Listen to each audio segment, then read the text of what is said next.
it time for illegal ham in the face? But bro, where's the banjo? Some Cleveland sports shows try to give you hot takes, but only one can give you a big old piece of hot ham. Welcome to Illegal Ham to the Face. Talking all Cleveland sports. And don't forget our Fat Boy Tuesday, where we also ham it up with some fun food topics. Without further ado, let's serve up some ham. Here are the Ham Boys, Fatty, and Big Bry. What's going on, everybody? Welcome back to Illegal Ham to the Face. I am that fat guy, Jared Fatty Bates. He is Big Bry. What is going on, big fella? Living the dream, my friend. How you doing? I'm doing good. A lot better than last week. I want to thank everybody that had reached out to me personally last week. Bri, you were one of them. For those that do not know, my stepfather passed away last week. Ended up going back to Lima for some services for the family and everything. I got to shout out my sisters, Jenny and Jess, my mom, my other sister, Jocelyn, was there also. All the grandkids, all the family that was there, had a huge turnout. But he is the reason why I am a Browns fan and being punished every year as a Browns fan. So this show is kind of a tribute to him tonight. We're going to have a fun top three at the end. We're going to have a good Fat Boy Tuesday, and then we will get into obviously Browns talk, because that's kind of the huge thing right now, Bri, is we are a week away from the draft. And we are also a week away from, actually, I think it's next week they start, Cavs start playing playoffs. So we got a huge show for you tonight. Brian, thank you for reaching out and talking to me personally too. I appreciate that and means a lot to me. And I just wanted to apologize. Obviously, we couldn't do the show last week because of everything that was going on, but I wanted to just thank everybody that reached out and everybody that messaged. It was very nice, and I greatly appreciate it, and thank you all. All right, Brian, do you have any shout-outs you want to get through this week? Yeah, I got a couple shout-outs. I told you before we got on here that last week my mom had a successful knee replacement surgery, so she's laid up for the short term and doing good, though, recovering quickly. So yeah, I went over, had some dinner with her, and she's doing good. So that's the first shout out. Second shout out is yesterday would have been my dad's 70th birthday. So so we kind of celebrated that. Passed away in 2008, but still think about him all the time. And you talking about your stepdad kind of being the reason that you're a Browns fan and a Cleveland fan, and certainly that was the case for my dad and I. And we just had so many great memories together, shared so many games, World Series, NBA Finals, going to together. Even took me to an Ohio State Michigan game down in the Horseshoe, and I was like 13 years old. And I'm dressed head to toe in Michigan gear at 13 years old. And he warned me. He's like, "You don't know what you're getting into." I'm like, "Dad, I got this. I'm a big kid. I can handle myself." And so the joke is I learned all sorts of new vocabulary that day. I bet you did. And he made the mistake of, he was wearing just this innocent blue Lambs Inn jacket. And so everyone just assumed, because I was wearing Michigan stuff, that he was a Michigan fan too, because he had his blue Lands End jacket. So he was catching some grief too. But yeah, he was ultimate Browns fan. Season tickets we had growing up. He would go down to, my aunt and uncle lived down in Cincinnati, so he would go with my uncle to Bengals games, and he was a big Bengals fan. So my dad, when he would go down there, he would leave little dog bones on people's windshield. So when they turned their windshield wipers on, these dog bones would go flying everywhere, and just kind of messing with them. So we definitely shared a lot of bonds through sports, and that's why I grew up playing sports. I grew up loving sports. Him and my mom were at all my games growing up. So So yeah, it's pretty special. And one last story. After I graduated college, I moved back home in like 2007, and that was when the Indians made I want to say, was it ALDS or ALCS? And they had this game. It was against either the Mariners or the Red Sox, where we fell down like 11-2 or something like that. And this was late. This was like seventh, eighth inning. So I was like, well, this game's over. I'm going to bed. And so I go to bed because I had to wake up the next morning early. And I go to bed. When I wake up the next morning, on the inside of my door was this little Post-it note.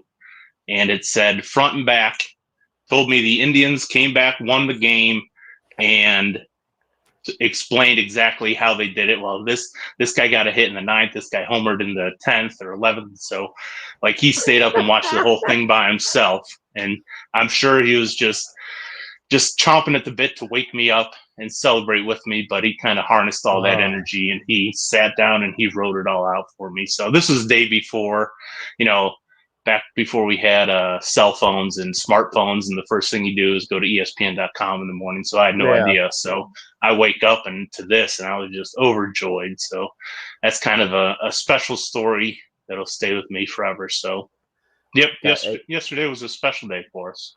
I would have loved to meet your dad, Bri. He sounds like big time golfer. Like, we used to always tease him because he would get up to the ball and he would just sit there for like 10, 15 seconds and just not move at all, like a statue. So we'd always used to joke around with him, like, are you okay? Did you fall asleep there? What's going on? So he had fun with it, though. He would always, he couldn't hit it as far, but he would always joke with my brother and I that, the name of the game is the short game. And so we'd hit it 100 yards past him, and he would always somehow end up beating us because his short game was impeccable. So, but we had a lot of fun.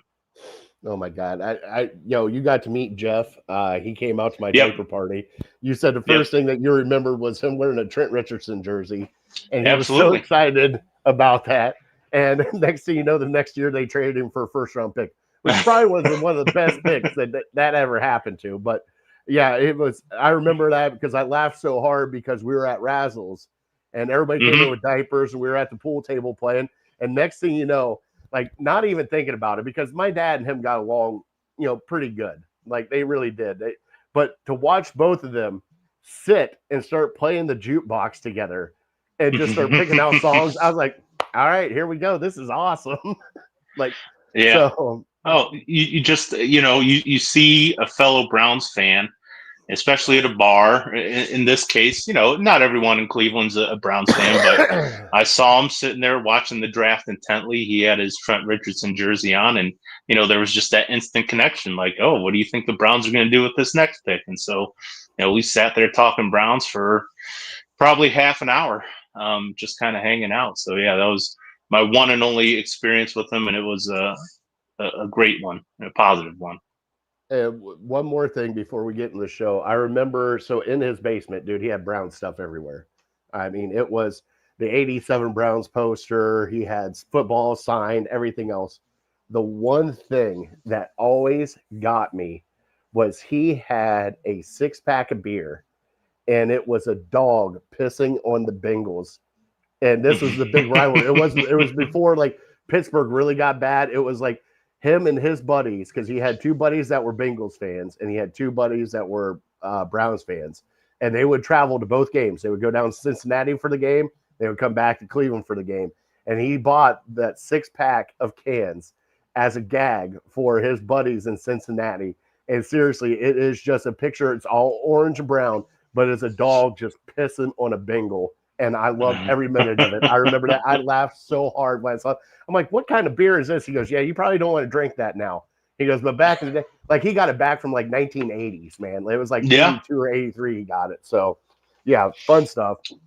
Oh, they used to make, and this was even maybe before my time, but yeah, in the 80s, they made like a Browns beer. And we have home videos of all of us down at my aunt and uncle's in Cincinnati, and my grandfather taking out this this box, this Browns beer box, and putting it on his head just to kind of razz my uncle, who was a big Bengals fan.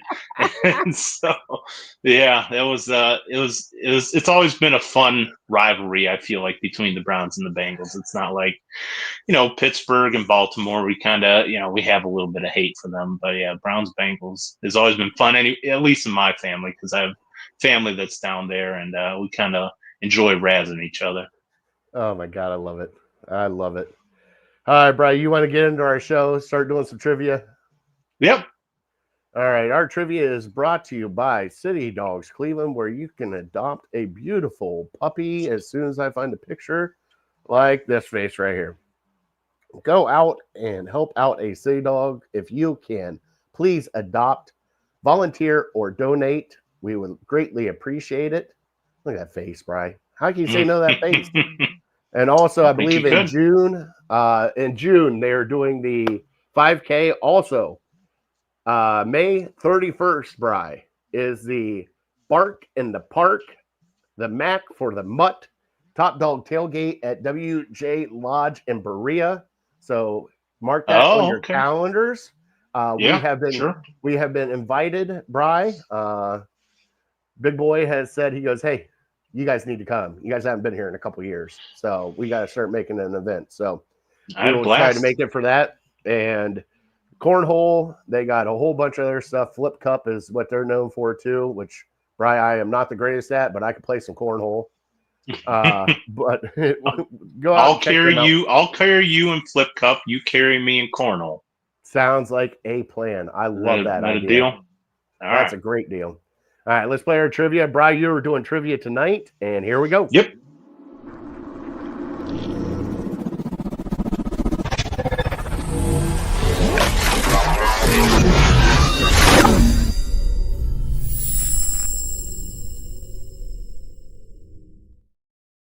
And once again, our trivia is brought to you by City Dogs Cleveland. Help out a city dog. All right, Brian, what do you got for me tonight, bud? Well, since it grows more and more likely that we will be, and by we I mean the Browns, will be selecting Travis Hunter with the second pick. At least that's what a lot of people believe. I'm looking for the last time a wide receiver was drafted with a top 2 pick in the NFL draft. I know the answer to this already. I think I do. And who was it? I'll give you X bonus points if you can tell me the year. But who was it? I don't think I could tell you the year, but I can tell you who it was, I think. Okay. All right. Well, then maybe I'll make that the trivia. You got to tell me the year. You're a dick. No, we'll see. I got a couple of them. And honestly, this is kind of just off the top of my head. So I could be wrong. No, I could be wrong if you can come up with somebody, but I'm pretty sure I got the last one correct. All right. So Justin's in here. He loved cornhole. So Joe Thomas was on this week's Cleveland Marathon podcast. And let's see here. Shout out Home Infusion Services. Next one is this Friday. That's a great shout out. Then we also got James in here. What's up, James? Mother Nature can't really make up its mind right now. Brian, I had shrapnel falling on me today at work. Maybe some snow overnight, I think, in some areas at least. Hey, sorry. If that plow goes down, I get a $5 scratcher. Should I just put it down on the plow? Oh, absolutely. Justin said it's almost Kentucky Derby time. And Danny is on here. Are there any sport teams in the state of Alaska, in the United States, that compete in the NBA, MLB, NHL, MLS? I don't believe so, but if there was anything, it would probably be the NHL. Oh, yeah, for sure. I'm surprised.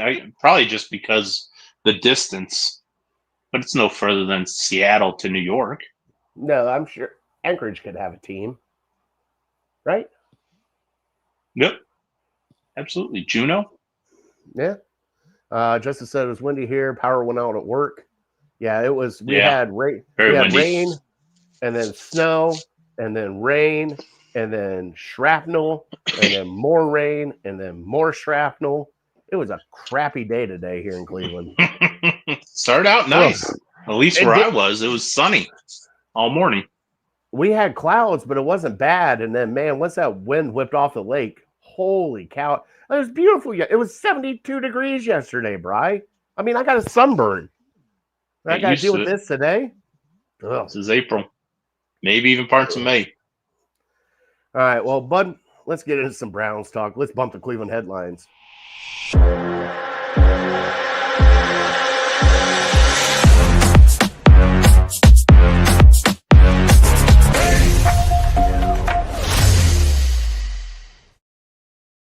Well, Brian, the draft is changing every minute, every week, every day of who we are picking at number 2.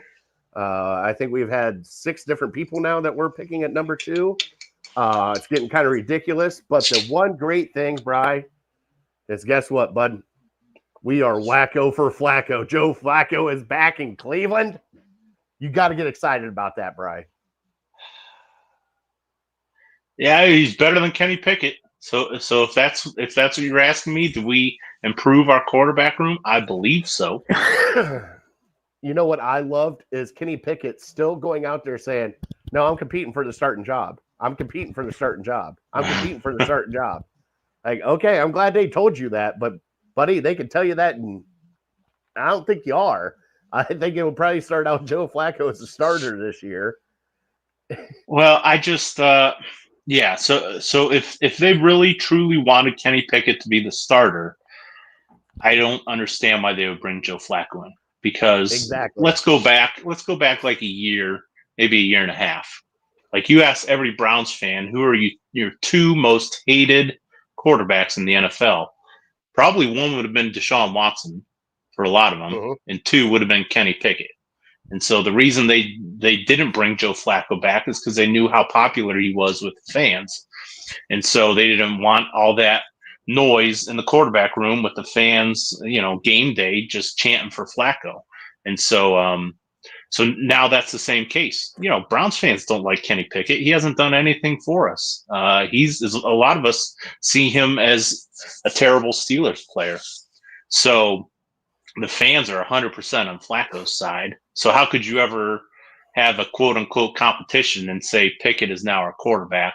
It's the exact same thing is going to happen. As soon as Pickett starts to struggle, even maybe the first incompletion, people are going to be losing their minds for Flacco. So, I unless there's something I'm not really reading, I don't see how you could ever start Kenny Pickett over Flacco. The fans would absolutely go berserk. And even if we take the bias and the fandom out of it, we could start having a conversation on who's better between Flacco and Kenny Pickett. But Flacco just had such a magical. It was a Disney story, and frankly, it's something that I don't think can be repeated.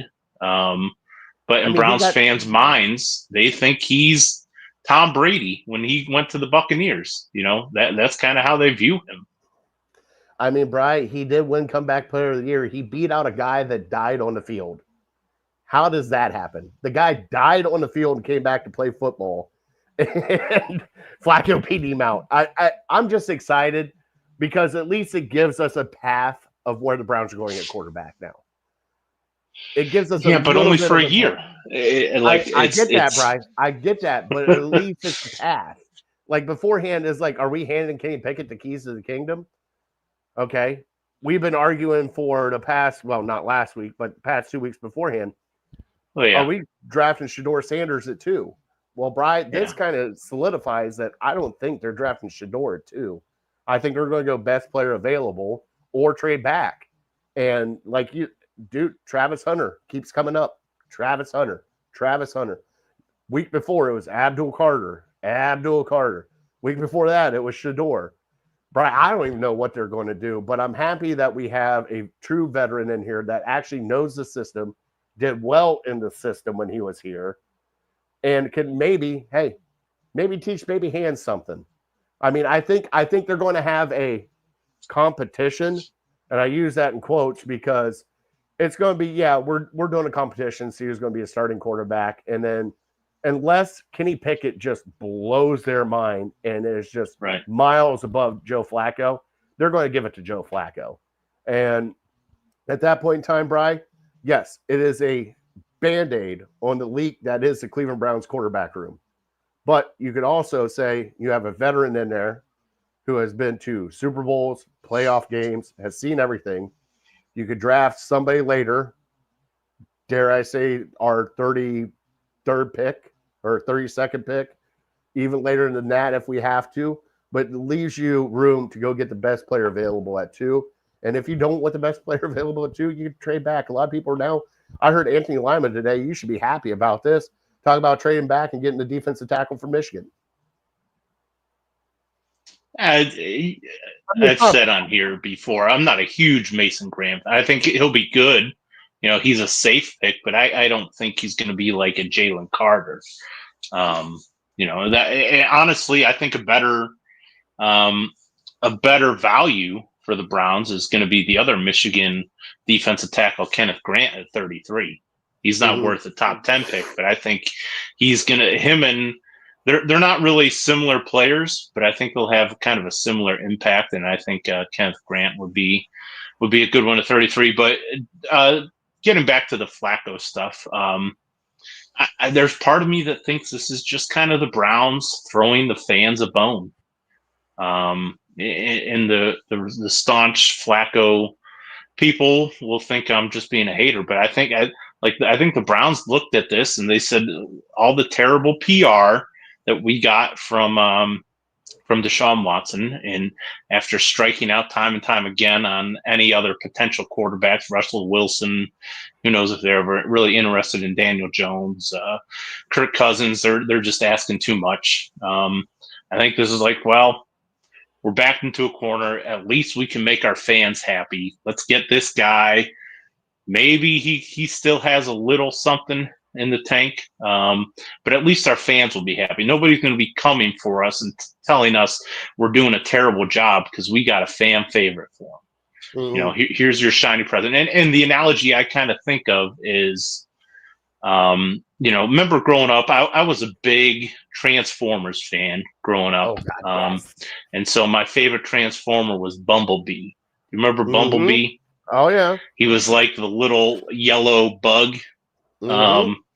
And so loved him growing up, always had an affinity for him. But then as I got older, you know, once I started to drive, kind of the cool car to have, and we're about the same age, so you too, I'm sure, it was the Ford Mustang. How cool was the Ford Mustang, like in the mid to late 90s? So like I think of like your parents saying, well, son, we can't get you a Ford Mustang, but here's this Bumblebee? 1980s 87 yellow bug. And you're like, well, I've always loved the yellow bug, you know, I'll take it. You know, and you get so excited for the yellow bug, and everyone else in your class is driving Mustangs and like newer cars, maybe not the coolest car, but like newer cars, but you're so happy because you have this yellow bug, and everyone else thinks you're a loser. Everyone else is kind of making fun of you behind your back, but you think it's cool because you really like. There's no other teams. 31 NFL teams would it wouldn't even be a blip on their radar. They would probably, you know, if they said, okay, you can go into next season with Joe Flacco as your quarterback, starting quarterback, there would be a revolt. They would start calling for heads. But Browns fans think he's got this magic sauce at 42 years old, and you know, I understand he's a fun guy to root for, but again, he's teeing off on the 18th hole. What's best for the Browns organization is for Kenny Pickett to take the reins and to run with it. He still has his whole career ahead of him, but there's just so much emotion involved in these two quarterbacks. We absolutely love this one guy, you know. And if we can be honest and we can have an honest conversation, you go back and look at Joe Flacco's 5-game run in the regular season. Who did he beat? He beat Trevor Siemian. He beat Justin Fields. He beat Trevor Lawrence, who everyone thinks is, you know, garbage. You know, he's beating like these not great teams, not great quarterbacks. And then we finally run into a halfway decent one in the playoffs and we get our doors blown off. And it's, you know, a lot to do with how he played. but Browns fans just wipe that from their memory, and they say, well, yeah, but he had these great 5 games. And so if I can, I'm the analogy king tonight. If I can bring it to another analogy, you go out with a girl for 5 dates and they're great. And then you just break it off. A year later, a year and a half later, she calls you and she says, hey, I got kicked out of my apartment. I need a place to stay. Can I come move in with you? And you say, oh, absolutely. We had so much fun those 5 dates. Come on in.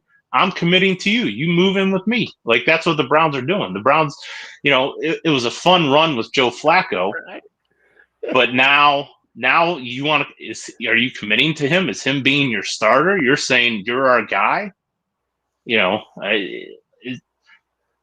Those 5 games are great. But last thing, and then I'll turn it back to you. The Browns could be evil geniuses here. And how they can be these crazy evil geniuses, they're giving the fans what they want, but that might also mean getting what they want in the long run. Like Joe Flacco could go 3-14 again, and we get the number 1 overall pick. That's not out of the question. Joe, this guy is 42 years old. I know he has a great arm, but he's 42 years old, and no other team would sign up for Joe Flacco as a starter. So the fans could be really happy, and he could still get us the number 1 overall pick. So it's like, and get Arch Manning or whoever they really want next year. But I don't know. It's going to be fun. It's just going to be interesting to see how the support for Flacco, either grows. If he's playing great and he has us in the playoff conversation, he's going to be next level loved in Cleveland. But it's hard for me to think that a 42-year-old, I know because Tom Brady did it one time, no other quarterback has ever really had success 40-plus years old in the history of the league. So it's hard for me to imagine, Joe Flacco, the league gave up on Joe Flacco 5 years ago. Once he left Baltimore, he went to Denver, and then he flamed out in Denver. And after that, everyone's like, all right, this guy's just not a starting quarterback anymore. But Browns fans think he is. I don't know if the Browns front office does. We'll see. And Brian, I agree with you that they kind of threw the fans a bone. I think if they really wanted to throw the fans a bone, they would have brought back Nick Chubb already. I think that would have been. They need to. And I think that would have been, all right, guys, we messed up. Even if Flacco was out of it. The one thing I do like about Flacco being here, Brian, though, is – and Flacco is 40, not 42. I don't even think he's 40 yet, but we'll figure that out. He's 4. I thought he was 41, but I thought by the start of next season he'll be 42. But I could be wrong. And fact checking, he is 40 years old. He turns 41 in January.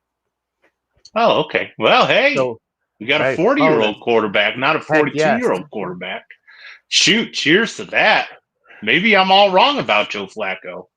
Well, the one thing I do like about what they did with Flacco, all right, they got 2 backup quarterbacks on the cheap right now. All right, they got Kenny Pickett, they got Flacco. Now, granted, Flacco's incentives can go up to like $13 million, but right now it's 1 year, like $3 or $4 million.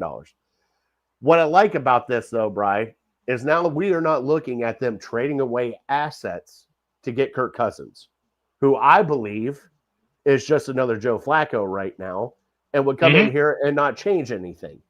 So I believe now I'm still upset that they gave up a damn pick for Kenny Pickett, but we'll get into that later. But I think if they wanted to throw the fans a bone, they would have already got Nick Chubb in here, and Nick Chubb would be our running back. Now, granted, he doesn't have to start, but he would be here. And, man, when he hit the field, everybody would go nuts, and they would. But I agree with you, though, that with Watson and everything else that happened beforehand, you couldn't bring Flacco back. Bringing him in here now, he's not going to be the same. And, yeah, Justin, I get leadership, locker room respect, and I get that. That's also why they kind of had to kick him out of here, too, because that was going against what Deshaun Watson was at the time. But the great thing is, guys, Bernie Kosar would give you leadership, locker room, and respect. Yeah, he just can't play in the NFL anymore. So it's not like that's the only thing that mattered. No, you got to still be able to play. But the one thing I do, like you said, well, it was a great 5-game run. Bri, it wasn't too long ago that somebody was hanging on a half of a football game for somebody. You know, I'd rather take 5 games and then a half of a football game. Well, yeah. Well, I mean, you know why I was doing that. I know.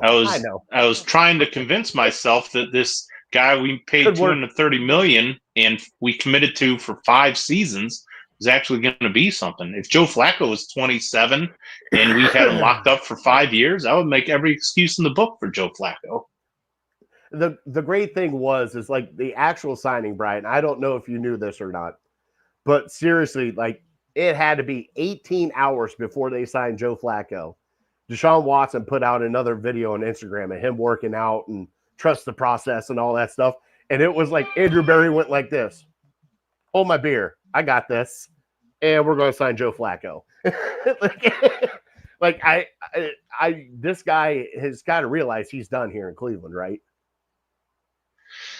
Oh, yeah. Yeah, absolutely. And, you know, he's had a couple, I guess, you know, I'm not on Instagram or TikTok or whatever, but he, you know, he's putting out stuff from what I hear that, you know, he's talking about, let him doubt me or, you know, I feed off of this stuff. Yeah, he knows he's done in Cleveland, you know, in all likelihood, his career's done. You know, he might have to wait 2 or 3 years before a team gets desperate enough to call him. So, yeah, he's an afterthought for the Browns at this point. It's all about what are you going to do in this draft and what are you going to do in next draft to find the fans a franchise quarterback. Joe Flacco's fun.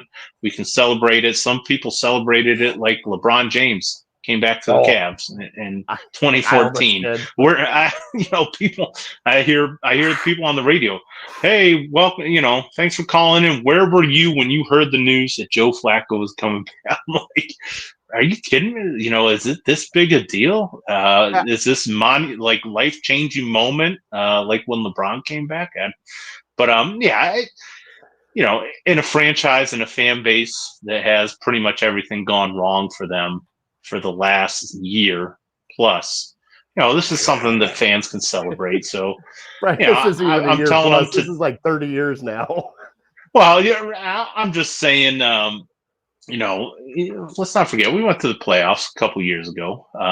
But yeah, just 3-13, the whole Myles Garrett saga, the whole Deshaun Watson saga. Like, there hasn't been a whole Nick Chubb, you know, getting his knee tore up. There hasn't been much at all for Browns fans to celebrate. So this is something, you know, if you want to go ahead and think that this is a huge deal, I'm going to try not to pee in your Cheerios, you know, even though I kind of am. But I won't. I understand Browns fans celebrating this. This is a positive. All right, so Brian, obviously we'll talk draft next Tuesday. All right, and obviously everything has changed. We have been bounced around of taking Travis Hunter, then trading back into the first round to get Shedeur Sanders, taking Travis Hunter and getting Jackson Dart. You know, it's been a crapshoot, Bri. I want to ask you before we get into next week, and we'll really dive in next week of what we actually want. But Bri, is there anything that they can do at number 2 that will truly disappoint you as a fan? I don't think so. I've kind of, you know, I've been around, you know, just because they've talked about, okay, this week it's this guy, this week it's this guy, this week it's this guy. I've kind of talked myself into, and I think the 3 options that you've mentioned earlier, Hunter, Carter, and Sanders, I think I've talked myself into each one of them being, you know, good for this franchise. And I still wouldn't mind trading down if we can get a first-round pick for next year. But yeah, not really. I mean, unless they crazy reach for somebody that we're not even thinking about or talking about. But yeah, I've in the back of my head, and it made sense to me based on what the Browns were saying that it was going to be Travis Hunter, because everyone was calling him a cornerback. The Browns were calling him a wide receiver, and I think to me, that's because the Browns are angling, you know, it's easier to sell a wide receiver at number 2 than it is a cornerback at number 2. So I think that's But why the Browns have always been selling him as a wide receiver. But the thing is him, his agent, everybody else in his camp is saying he's playing two ways. And Right. that's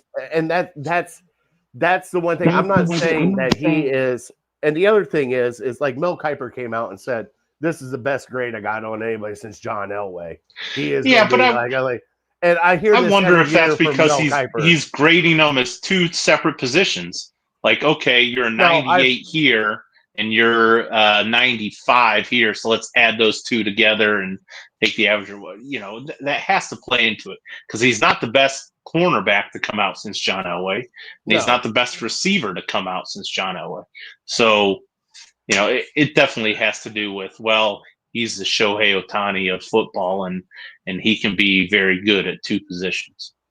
Well, and also a lot of people have put him in around like Malik Neighbors aspect, like Marvin Harrison Jr. Like that's where they're kind of grading him out as a wide receiver. Now, Bri, if he wants to play wide receiver and play wide receiver, that's fine. The only thing that I get scared about is if he wants to play full on both ways. I don't think he can do full on both ways.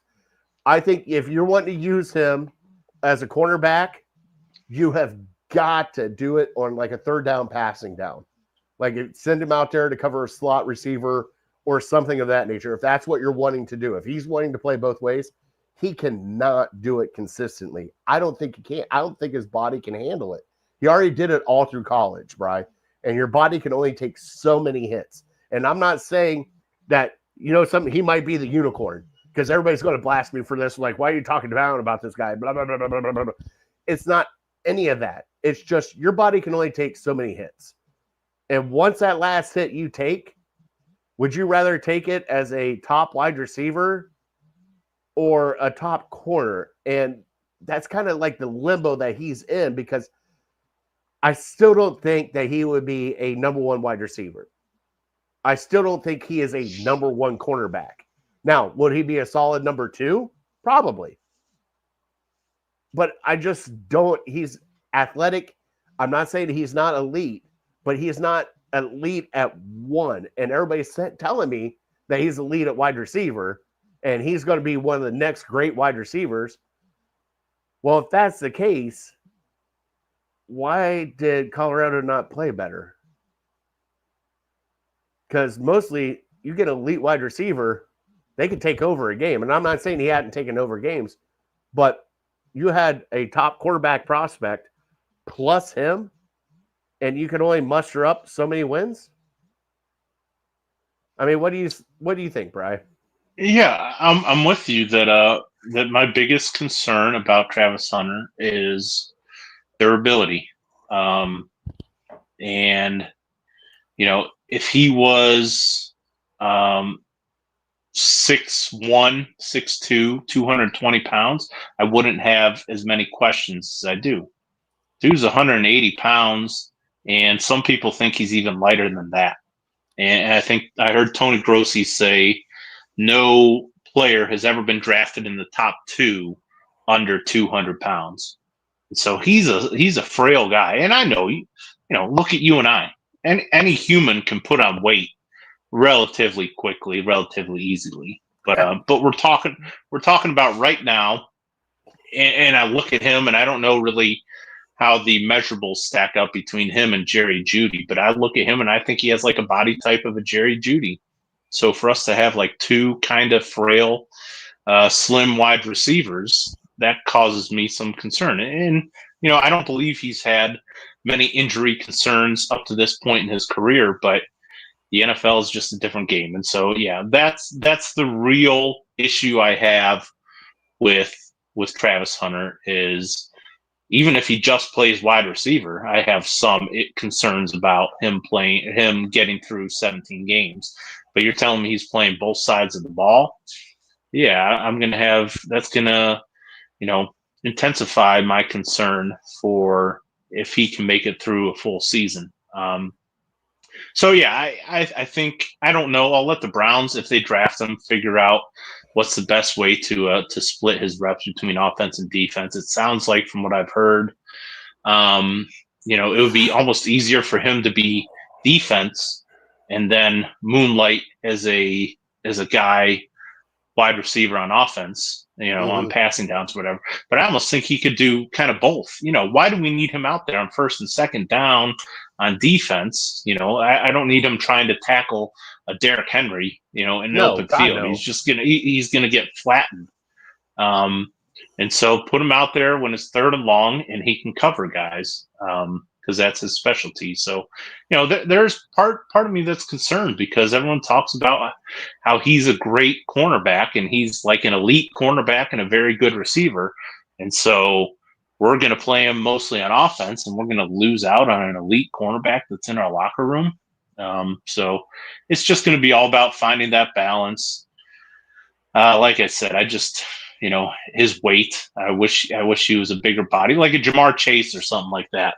He's not huge or anything like that. He's not a Marvin Harrison Jr. by any means, but he's a stockier guy. He's a thicker guy. So if he had that kind of body type, I wouldn't be quite as concerned. But yeah, we'll see. We'll see what they decide. Like I said, I think from everything they tell you, he's a wide receiver. And I think that's kind of maybe a PR slant to try to make it more digestible for the fan base. Browns fans. Okay, yeah, if we can get a Jamar Chase at 2, that's not too bad. But we get a Sauce Gardner. Like, who's really that excited about Sauce Gardner with the second pick? Even though he's a great player, he just doesn't move the needle like a superstar wide receiver does. No, and I get that. And, like, Brian, I asked you the question, and you said there's really not anything that would disappoint you. I wouldn't be upset if they drafted Travis Hunter. I wouldn't be upset if they did Carter, if they traded down. I wouldn't be upset. The only thing that would disappoint me is if they did draft Sanders, because I don't think at 2, especially with this quarterback room, this quarterback class in general, I think that you could get a Shedeur Sanders in the 3rd or 4th round. I don't want them to reach for a quarterback. You know what I'm saying? Yeah. I'm with you, and partially because I'm with you is the reason I haven't wanted them to draft a quarterback at all this year anyway, because I think next year's crop is going to be better from everything I heard. But, part of me just wonders, what has changed about Shedeur Sanders is basically what the media feeds us. Like, there's nothing that changed from January. He hasn't done anything from January till right now to make us think any different of Shedeur Sanders. He hasn't done anything. But the media's, how they put it out, they've kind of like almost convinced us, like, yeah, he's not worth a top 15, top 20 pick, maybe end of the first round. And so it's just so hard to like distinguish what is truthful and what is just the narrative that either the media or certain teams want to put out there that this guy is no good. Is he a second round draft pick or is he a first round draft? I don't know. I'm just going off based on what people have told me. So, and we see it, maybe not with quarterback as much, but with a lot of different positions. If you're drafted in the second round, you can still be a great player. You can still have a Hall of Fame career. So, you just got to get somebody in there to develop them. Before we move on to the Cavs, Brian, the one thing that would disappoint me about this draft is if they did a double trade down. Okay. How low are you thinking? No, if they trade down from 2 and then trade down again. Right. So like to 20 or to 30 or to 15? I think it would be in the 20s. Okay. I think they would trade back probably into – I don't think they would trade back out of the top 10. Right. If they do trade back. But, Bri, a double trade back down into the 20s, like, hey, Bri, if we're sitting there, hey, if they double trade back and we get pick number 22 and we draft Shedeur Sanders, I'm going to lose my shit. No, that would be great. We get a double trade Really? back, and we get Shador Sanders at 22 when we were thinking about taking him at 2, and we get all these extra assets. We still get the guy that we were considering at 2. Yeah, That would be phenomenal. Because pick 22 has been so great for us. Well, yeah, 20, yeah, just because that terrible number. If that's what you're saying, then I would Brady agree. Quinn, Johnny Manziel. Let's just add another one to the list. Isn't that crazy? Well, he'd probably have to be at 20 because I think the Steelers might take him there at 21. But for me, it all depends. It all depends on what you get. If you trade down to 8, you get a first-round pick next year. And then you trade down from 8 to 18, and you get another. So you have 3 first-round picks in next year's draft, which most people consider to be much stronger than this year's draft. Yeah, you can convince me for it. But you also said that you would be. I don't know if you said if this is an exact quote. I don't want to put words in your mouth, but them punting on this next season may be the best thing for the franchise, and just try to get as many assets as you can. If they were going to do that, I wouldn't have signed Joe Flacco. I would have kept Kenny Pickett right there. Well, like I said, the Flacco's the bone to the fans, and he might give you the same output as Kenny Pickett. At least the fans will be happy. We got our boy Evo from the Lineman Lounge said you got to take Hunter. You already have a Super Bowl winning quarterback on the rosters last spot, so go get him some weapons. Two Super Bowl winning quarterbacks. Evo said, "Love you guys." He said, "Up to the coaching staff to keep him on the pitch count through the years, save his body until you get him to the postseason." And I can see that too, man. And by the way, Brian, they invited me back for the oh crap, they probably haven't announced it yet, but I'm going to announce it anyways. Depends on who's watching the show. They're doing their 23rd of April, Wednesday night. They're doing their 8:00 show on the NFL draft. So it's a mock draft with a whole bunch of people. So by the way, you're going to help me with that. So you're the Browns representative? You're picking for the Browns? We get a blind draw of a team. Oh. Yeah. So you could be – are there 32 guys doing it, or how many teams I don't think so. I think we get a couple teams, and they kind of roll through it. So we get like 2 or 3 teams. But, yeah, it's fun. It's like a little mock draft thing. I would love you to be part of it because you would have a blast. I would. That sounds right up my alley. It sucks that it's Wednesday at 8 because Thursday I go to Pennsylvania, so typically an early morning for me. All right. Well, just throwing it out there for you. We'll be in contact. Yeah. All right. I can't. Well, when do you find out who your teams are? I don't know yet. I guess we'll find out here this Wednesday, I think. Right. If you find out and let me know ahead of time, I'll try to steer you in the direction. All right, that's something we should do. Maybe write it down, or I'll write it down. Areas of need for the Browns. Maybe we can talk about next week heading into the draft, because there's a lot, obviously, but other than quarterback, obviously we know quarterback is the biggest need, and that's a no-brainer. But after that, running back, wide receiver, tight end, offensive line. If that's what you want, yeah.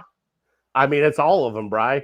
There's a need. That's why I said that's why it's going to be a challenge to narrow it down to the top 3. All right, we'll do that next week. God, I love you. All right, let's talk some Cavs. Playoffs start. They got the number 1 seed. By the way, everybody kept calling Jared Allen soft. He played 82 games this year, Bri. Dude, that's a feat, though. 82 games. Is that so? And did I hear he shot 70% this year? Yes, he did. Unbelievable. All right, so we got play-in games tonight. All right, and yeah, right. So we have Orlando, Atlanta. Who else is in there? The Heat and the Bulls. Heat and the Bulls. So we get one of those 4, correct? Yep. Okay. So how it goes, and I don't know who plays tonight. Magic and the Hawks. Magic and Hawks. So the winner of that game is the 7th seed. They play the loser. Yep, and then the loser of that game plays the winner of the Heat and the Bulls. Okay. So you have, and then they play whenever Thursday, and then whoever wins that game, that's who we play. So we won't know who we play until the next set of games. So but people are talking about who do you want to play, who don't you want to play. Hawks and Magic are on right now. I think if we don't get to the Eastern Conference Finals, especially being the number 1 seed, Bry, is a huge disappointment. Absolutely. Huge I totally agree. Disappointment. But if I had to pick one to play, just for shits and giggles, it'd be the Miami Heat. I think they would give over you the Bulls. I'd probably pick the Bulls. I think Miami would give you the toughest matchup because they're kind of like a gritty team. No. Oh, I think Orlando. Orlando took you to 7 games last year. Yeah, but Orlando's been banged up and they don't have anybody, and I don't know. They still got Banchero, who might be the second best player in the series. That is true. And the Wagners. How could you forget about the Wagners? Oh my God! Here we go. You know where they went to school? Oh yeah. They had a piggyback over there. Oh place they could get into school. All right, Bri. Well, let's hope the Cavs can get to the Eastern Conference Finals. If you did, you want to pick the Bulls. If you had to pick one of the 4 teams, you want the Bulls. Absolutely. Yep. Magic, like I said, 7 games last. The Hawks beat you a couple times this year. I know they did it with DeAndre Hunter, who kind of gave you fits, but I still think Trae Young, he has the capability of going off. And then the Heat, they lost Jimmy Butler, but they still have Spoelstra. They still have Bam Adebayo. They still have guys with playoff experience. Hero. I just feel like the Bulls, Hero, Duncan Robinson, another Michigan guy. The Bulls they're young. They don't have any experience. Their coach is young. I'd be surprised if they won 2 games, but and a familiar foe for us. So, if you're the Cavs, you should not be scared of any of these teams. You just play who you want to play. You shouldn't be, rooting for one or the other. Now, Brian, I'm going to ask you this question before we get into Fat Boy Tuesday, because this is me personally, because this team has taken the Indiana Pacers, who is in the playoffs now, with their 3rd string, not even their backups, their 3rd string, taking them to the overtime, have taken them to a very competitive game. Bri, I know that most of the time when you get in the playoffs, you tighten up your starting lineup. You bring it down to 8, maybe 9 people. Do you think that Kenny Atkinson will open that up a little bit and get to like 10 and 11 because of how good this bench is? Well, I think that's what he wants to do. 9. I wouldn't say 11, but 9, maybe 10. I think is what he would want to do. But if you're winning, you can do that. But if you start losing, if it's a tied series, if it's 2-2, or God forbid you're down 1-2 or 2-3, he's going to absolutely tighten that up. So I think as long as we're even, as long as we're winning, you throw 9 guys out there. I think that's what he wants to do. But if you're trailing and just wait till the Boston series when you have to have your A+ game, you're going to see it tighten up to probably 8, majority of the time 7. But I could see an 8th guy playing, 8 to 10 minutes a night or something. No, I seen a lot of guys contribute. I mean, after the 5, I mean it's Mitchell, it's Garland, it's Mobley, it's Allen, it's Dean Wade or Strus. Okay. You got DeAndre Hunter, you got Ty Jerome, who has been fantastic. You also got to throw in Merrill, who is a 3-point assassin. DeAndre Hunter.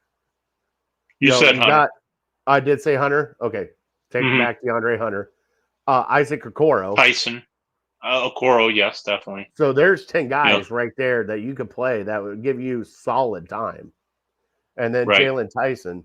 So Brian, I think that he could go 9, maybe 10 deep on this bench and save his team until he gets to Boston, and then tighten it up a Yeah, little bit. definitely. Yeah, it all sounds great, and I'm sure that's the plan. But again, as long as they keep winning, as long as they're not threatened. If they start feeling threatened, if it's tied 2-2 and you're at a game 5 at home or something, and you feel like it's kind of like a must win, then yeah, I don't think Sam Merrill's seeing the court a whole lot. I think maybe he might even cut Strus's minutes to very little, or he's such a streaky player to where I feel like either Strus or Okoro, depending on matchup, won't get a ton of time, or even Dean Wade. If Mobley and Allen are staying out of foul trouble, you might not need Dean Wade really.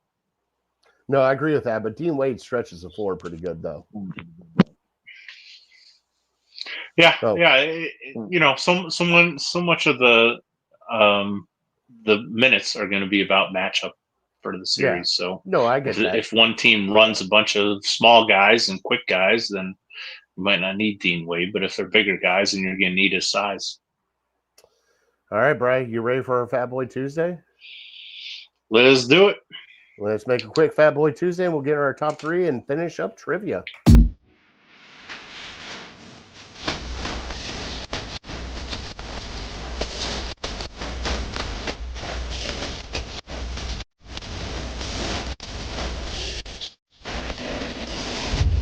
And now, it's time for Fat Boy Tuesday.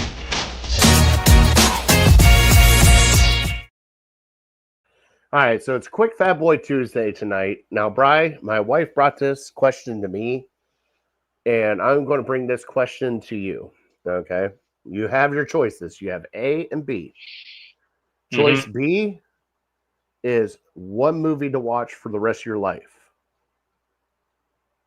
Choice A is one food to have for the rest of your life. Which one are you choosing, and what are you choosing? Okay, so I have one substantial question. When you say choose a movie, is that the only television I watch? Is that one movie, or that's the only movie? If I choose to watch a movie, that's the only movie I can watch. But I can still watch sports and stuff. That's the only thing you're watching. So when the TV is on, I watch that one movie.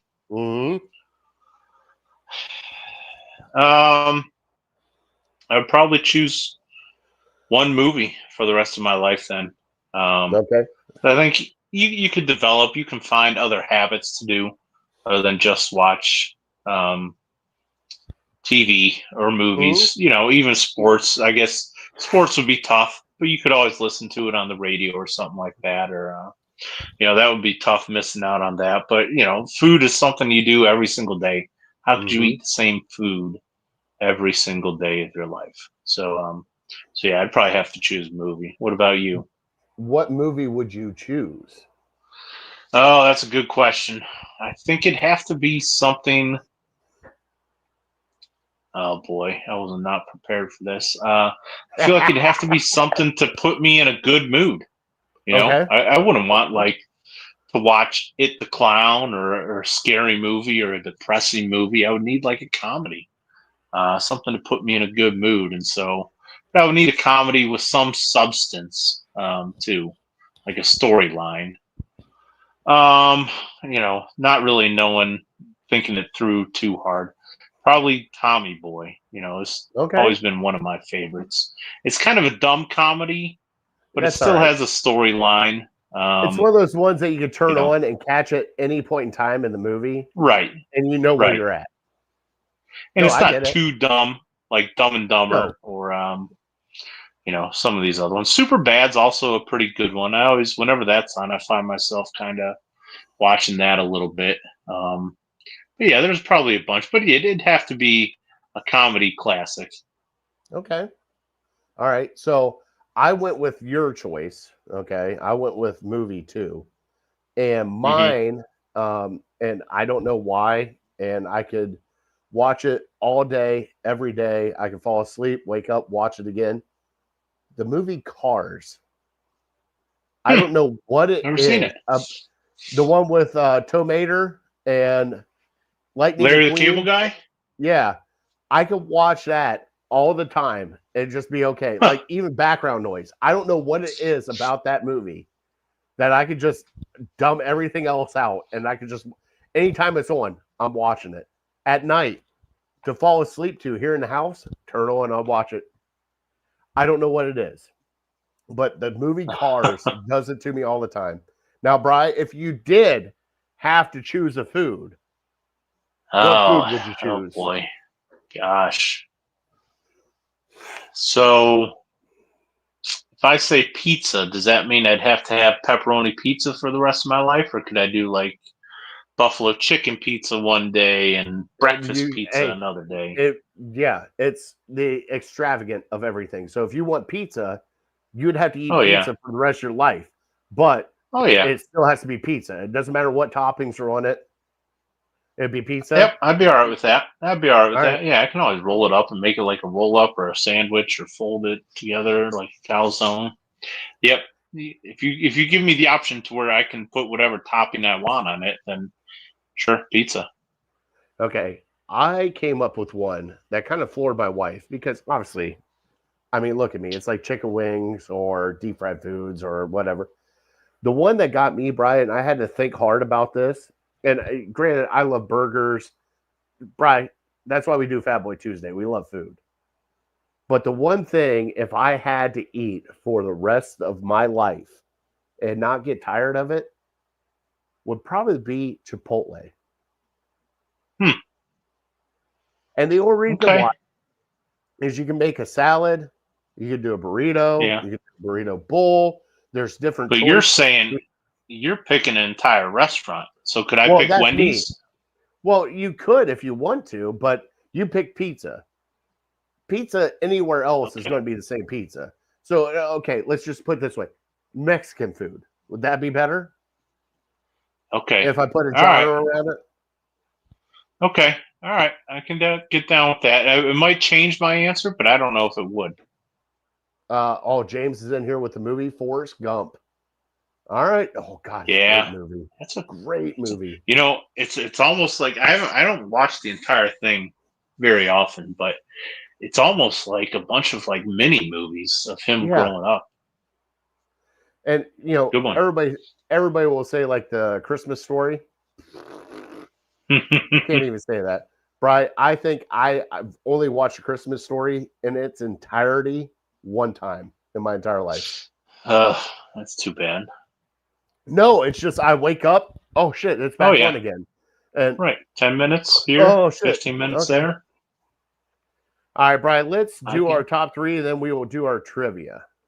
Let me find a clicker here. There it is.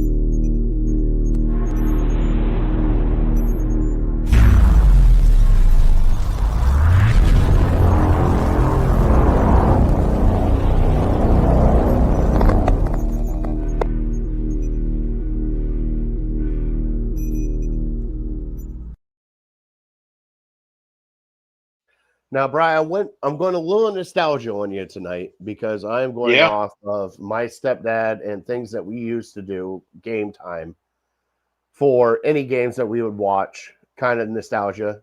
And we're going to do our top three game time things to do. Let's just put it that way. That work? Or tradition? Yeah, sure. Do you want me to go first or do you want to go? No, you can go ahead. All right, so number three for me with Jeff, my favorite thing to do with him is we would always go to BW3's, get some spicy garlic chicken wings, get a nice tall brewski, and we would sit there and watch the Browns game with a whole bunch of Steelers fans around. Can you believe that Western Ohio has got a shit ton of Steelers fans? Western Ohio does. Yeah. Like Lima, Toledo. I bet they're all Ohio State fans. They might be Ohio State fans, but they're Steelers fans over there. Like every time that we went to BW3, it was like four of us that were Browns fans, and everybody else was Steelers. Well, you know why? It's because they don't get the Steelers games at their house, so they have to go out to watch it. Whereas most of the Browns fans just stay at home and watch it. Over there, I remember him calling cable stations bitching because we would get the Bengals games instead of the Browns games. Yeah, that's messed up. Or probably Lions games even in some areas over there. Yeah, sometimes. Of course, they were on Fox, I guess. All right, number 2, Bri. And I will remember this because, God, we had so much fun. He would turn on the TV, turn down the TV or mute it, and then he would turn on the Bose system in the back, and we would have Jimmy Donovan calling games. And that's how we would watch football, is he would time it up to where we would watch and just hear Jimmy call games. That's got me hooked on Jimmy when I first heard his voice. And I said, "What are you doing?" And he looked at me and goes, "We need to change our look. It's time for Jimmy." And he'd pop it on, turn it up, everything up. I loved every minute of that. And Brian, number 1 for me, and it always cracked me up with him, is we would always, first thing in the morning for any Browns game, it would be a high five, a handshake, and then we would get in the fridge and get a caffeine-free Pepsi. And we would sit and watch. We would start pre-gaming because we knew what was going on. And I will never forget that. So, Brian, give me some of your top 3, bud. That's awesome. So my top 3 kind of for game day traditions kind of go in, what stage in my life I was. Because I'd have a tradition for my 20s, my 30s, current day. So I'll start with current day. I'm not as rowdy as I used to be, not as crazy for game day, but I usually grab a cold beer, and I have the 2 TVs set up. Thank God for my wife allows this, with the Browns game and the sound on the top TV, and then the Red Zone channel on the bottom TV, so I can kind of, if the Browns game gets too boring, or if it's on she complains that I can't multitask for anything. She's always like, "Oh, multitask, watch the baby and do the dishes or whatever." I'm like, I don't know what I'm doing. I can't do that. But yeah, I'm watching 2 TVs for football, all fall long. Hey, so probably so playing 2 a video TV setup. Playing a video game. Oh yeah, yeah, video games. Or if the Browns play Monday night, I'll have the game on one, of the Manning cast on the other. So yeah, it's all about getting surrounded by the football vibes. So that's my current day tradition. Then younger days, 20s. I used to go down and tailgate a lot for the games, and a lot of times I wouldn't even go to the games. I would go to maybe a couple games a year, but I go down to the Muni lot. Good friends that go down there and tailgate, hang out with them. I wasn't the crazy one that went down at like 6 a.m, like a lot of them did, but I'd meet up with them like 9 or 10. Tailgate till about noon, 12:30, and then walk to a bar to watch the game. So that used to be the tradition there, and then.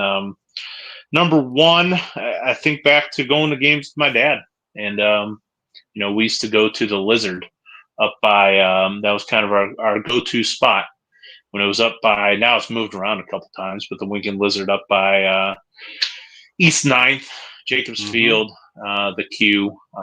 We used to go there, grab a burger. He would grab a beer. At the time, I was too young. And then we would make that long track from there down to the stadium. And so that just kind of became our tradition. And, he had this he'd always wear this big puffy Browns, just think of like 1997, 99, when they came back. No, I had the starter though growing up. Oh. He had this big puffy like Browns jacket that was super warm. And I still have it in our basement. And it was funny because I put up our Christmas lights this past year, and it happened to be on. It was either a Browns Thursday night game or a Browns Monday night game because it was nighttime, and so I was getting in the mood. I was having a couple beers, putting up the lights, and I put his Browns jacket on, and I go and I reach in the pocket and I pull out and I see a ticket from 2007 Browns. I think it was Bills. So he still had the ticket in there, and I reach in the other pocket.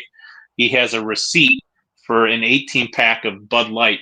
So we must have done some tailgating before that game or something. Oh my God, 'cause that's awesome, Brian. It's just funny that I had it. I think my wife even wore it maybe one time when she was cold to a Browns game. But still had those mementos in the pocket. So that was pretty cool. I sent a picture to my uncle and my brother, and you wouldn't believe what I just found.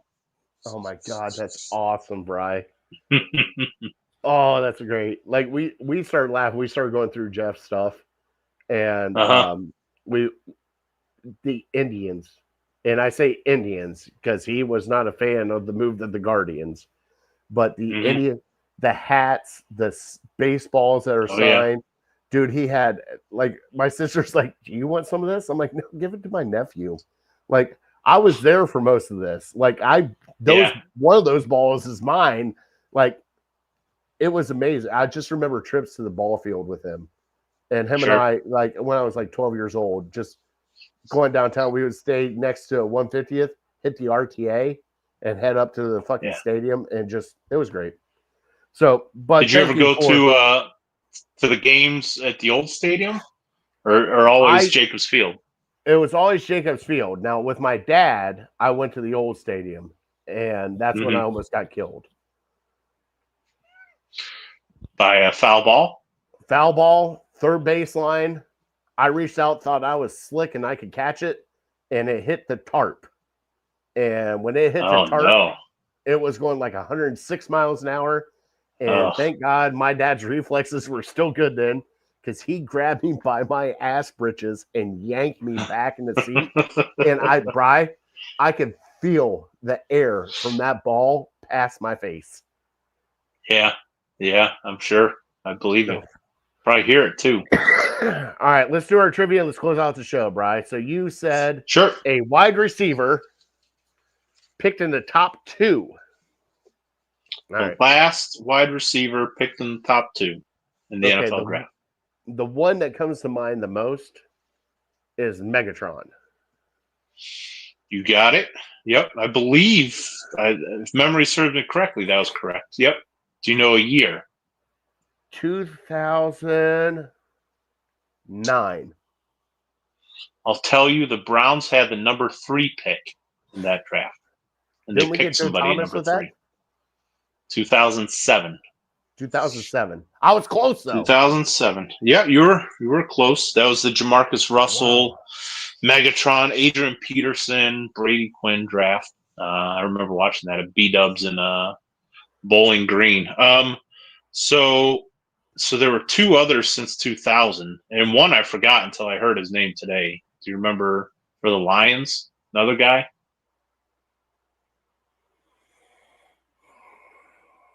Oh God, he flamed out, didn't he? He did. I think he went to Michigan State. Yeah, Rogers. Charles Rogers. Yep. Oh shit, not sure. Brian. What? I can't believe I remembered that. Oh, that was good. And so I forgot about him because he was kind of a dud. But then there was another pretty good one. It was the Eli Manning draft. So I think that was the year the Browns got Kellen Winslow. If memory serves me correct. This guy was an all-timer. I believe he's a Hall of Fame. I believe he is. Can at least get a team. They drafted him? Yeah. I think that'll give it away, but I'll give you do you want his – I'll give you his college team, Pitt. Okay. He went to Pitt. Larry Fitzgerald. There you go. Yep. Okay. Famously, my freshman year at Toledo, Pitt came to play and Toledo beat them. And I went home that weekend because it was a Johnny Appleseed festival, so I missed it. Tore down the goalpost, and I go to class on Monday, and the goalposts are sitting in the river right next to the stadium. Oh, like, golly, come on, man! I missed like the best wins in Toledo history until a couple years later when they beat Michigan in the Big House. But I wasn't super excited about that. So you're telling me Travis Hunter might be the next one taking it too? Yeah, so it's been 18 years Since All right. and Megatron was a specimen, so was Larry Fitzgerald too. These are big dudes. I remember Rogers was too. He just flamed out. He was skinny. He was like Fast. yeah. He was like taller. He might be maybe 6'3". But he was kind of skinny. But yeah, I was surprised. That'd be a Browns draft pick right there. Is Charles Rogers. Oh, don't say that. Well, yeah, one thing that jumped off the page to me, I don't know if you saw any of the pro day for Travis Hunter. Dude wasn't wearing gloves. I thought that was pretty cool. No shit. As far as I know, I think he plays with gloves, but he's probably just showing off a little bit, like saying, everyone who wants to question my skills and my catching ability because I'm a cornerback, here, let me show you. Hey, maybe he should give Kenny Pickett some advice. He can't make his hands grow any bigger. I doubt that. I've seen the stretches. And then I saw this one meme or short clip where Travis Hunter is on the pro day and he goes out like 5 yards and he does a shimmy shake. And then he goes right 2 yards. He does another shimmy shake. Then he goes left 3 yards and he does another shimmy shake. And the title was, me versus my 8-year-old nephew after 8 beers playing Turkey Bowl. Hey, you know I was dying laughing because that's like you just you don't really want to run a route, but you just try to like juke him out of his shoes. So you're like going laughing. You go, oh, which way am I going? And so it was totally spot on. Hey, Bri, here's one that will get you really cracking. Hey, what's up there? And then right to the nuts. Did you see was it Jordan Spieth who did that? Did you see that this weekend? No, I did not, bud. Oh yeah. My one cousin sent it to all of us. I bet he did. No, my one cousin said it about the one you're thinking about, like, oh, here you are. Here's your favorite golfer. Oh, here, let me throw that up in here. Oh, much. What's that? All right. We're here at the end of the show. We want to thank everybody for tuning in tonight. We want to thank the retweets from Heather, everybody else, APK, Lyman Lounge, James, Evo, Justin. Let's see who else is in here. Eric, Danny, first time. Thank you guys for commenting. Always thank you guys. Appreciate you. Give us a like and subscribe on all of our socials at Hamblegal, at Network 216. Brian, we're at the end of the show. God bless them, bud. Yes, sir. God bless you. God bless your family. God bless America. Well, Brian, I did forget about this one. Happy Easter to everybody coming up, which Easter is this next weekend, correct? Amen. Yep, right. Good Friday coming up. Happy Easter, everybody. We want to thank our troops, first responders for everything you guys do. And we are definitely uncorked, unloading. We're out. We will see you guys next Tuesday. Have a good one.